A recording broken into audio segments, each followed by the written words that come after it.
this case right now with the vehicle, when we go ahead and launch the vehicle, we should be headed, you know, almost toward the bean silos over that way.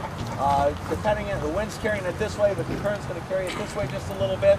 Our momentum should carry us out, and we'll probably get it out there probably a good 70, 80, maybe 100 feet out.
In terms of hookup, and this is where an area where we get into, you know, making decisions. There obviously, you know, a bigger vehicle, full-size pickup truck or something like style vehicle is going to have either axles or A-frames or something substantial that we can either wrap with a strap or get with a hook or something like that. The Durango, we actually hooked right to the trailer hitch when we pulled that out at the boat launch here. It just happened to be pointed that way. All the new style pickup trucks have got small hooks on the front, and GM and Ford are basically selling all their pickups and SUVs now with trailer hitch packages already on them. So there's a lot of those things that are already incorporated into there, right to those trailer hitches, or, you know, those are significant and substantial enough to actually pull the vehicle on. In the case of the smaller, like unibody cars, about the best thing we're going to be able to do is grab a wheel. We can get a strap all the way around it.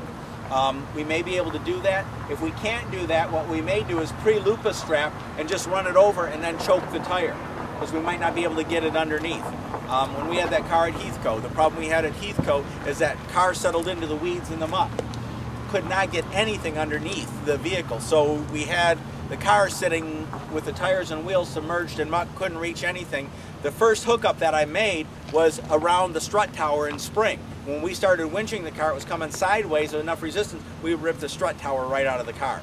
So a lesson learned, I would not hook to a strut. Time what we did is we punched through the windshield and through the driver's side door and just hooked to the A-pillar. And we just wrapped it with a chain and pulled it through the A-pillar. Out on the river, the Tittabawassee, we had a real strong current. We actually put a strap right through the open windows. That car had open windows. We strapped it right through the open windows and ran the strap and just pulled it in right by the roof. So the roof, the pillars, those are all strong enough. If we had to grab the C pillar, the back, we'd probably be fine. The center, the B pillar, I would stay away from that because we don't know. I mean, it could just be the tops of the, you know, sides of the doors and a small pillar, or something relatively insignificant. So either the front or the rear pillar, or if we can, lasso one of the tires. And I think that'll be our best way to pull those out, unless it's a full size or sport utility that's got something significant on it. And the big thing is you know, when you're approaching a vehicle, remember when you're swimming on the bottom, you may actually, if it's a high enough vehicle, you may actually be swimming underneath it before you touch it. You know, pickup truck or something like that, you may find, you know, that you're knocking your head or something like that. Or if it's sitting on a log or something like that, you know. Down at the old boat launch down here, when the guy stole a couple cars from Pochons and put them in, we actually had two cars, one sitting this way, one sitting this way. And when we found the first car, we went to surface, and we surfaced right up underneath the other car. So they were sitting one on top of one another. So just be aware that, you know, you could come either along the edge or be underneath. We also hit one down here that had actually come out, you know, sitting on a post. And this being the trailer hitch right here, and it was sitting on a piling, and the trailer was hanging down below it, but the back end of the truck was a good 8 to 10 feet above the bottom. I mean, I come up underneath it, it's like, whoa, this ain't cool. Made it real easy to hook up. But, you know, you may have a trailer still attached to it that's hanging down, or... If we do have a trailer, we've had a couple of them at the boat launches where operators forget to disconnect their straps and they back in, and what happens is the trailer is floated by the boat. All right? Guy takes a pickup truck, slaps it into park. The parking pawl in the transmission only works on the rear wheels. When they have the foot pedal brake depressed, that operates on all four, but primarily on the front first.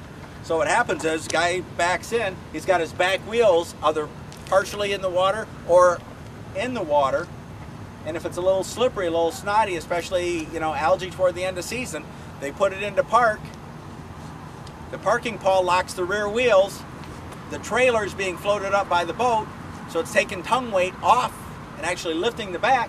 As soon as that person lifts their foot off the brake pedal, there's nothing to hold that vehicle from rolling backwards. We had a brand new Dodge pickup truck down here. We had one vehicle they did that up with up by Sanford, and we had one over here that they did exactly that with. And same mistake, they forgot to disconnect their straps before they backed in. So very, very important. The critical thing is that when you get there, what you've got is you've got a boat in the water like this trying to float the trailer in the back of the vehicle, all right, some distance out. But you've got a tremendous amount of stored energy, all right? So if you think about, gee, we're gonna, you know, unhitch it, all right? Or we're gonna cut the straps or cut the rope, you know, you're gonna have what they call a high energy release. And believe me, it's very, very dramatic and happens very, very quickly and can be very, very dangerous. So if we get a situation like that, I encourage you, you know, let's hook it up, drag it back. Do not attempt underwater to either cut or release a strap or a rope, you know, fastening a boat to a trailer, or disconnecting a trailer from a truck, you know, that's got a load on it of any sort. It'll be very, very dangerous.